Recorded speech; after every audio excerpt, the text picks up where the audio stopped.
Salamlar hər birinizə. Buraxılı şahid belə bir sualımız mövcuddur. Bizə deyilir ki, qiymətlər oblastını tapın, yəni YF bizdən istəyir.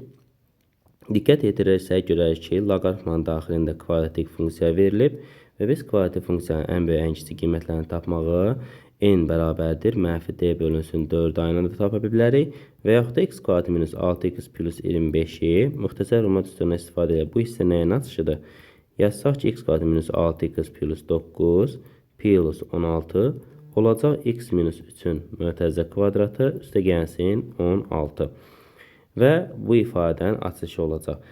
Və biz demişik ki, çöldə duran bizdə nəyə bildirir? N-i bildirir. Deməli, 16 n-imizdir və yaxud da mənfi d bölünsün 4 aynında tapa bilərsiniz. Deməli, bu funksiyanın ən kiçik qiyməti nədir? 16. Ən böyük qiyməti yoxdur. Bilirik ki, x kvadratının əmsalı əgər müsbət olarsa, onda onun ən kiçik qiyməti var, ən böyük qiyməti olmur. Deməli, olur loqaritma 2 əsasından 16, bu da eləyir 4. Diqqət etirsək, həmin funksiya kök altındadır və olur kök altında 4, bu da eləyir 2. Ən kiçik qiymətimiz olur 2, o da müsbət sonsuzluğa doğru gedir.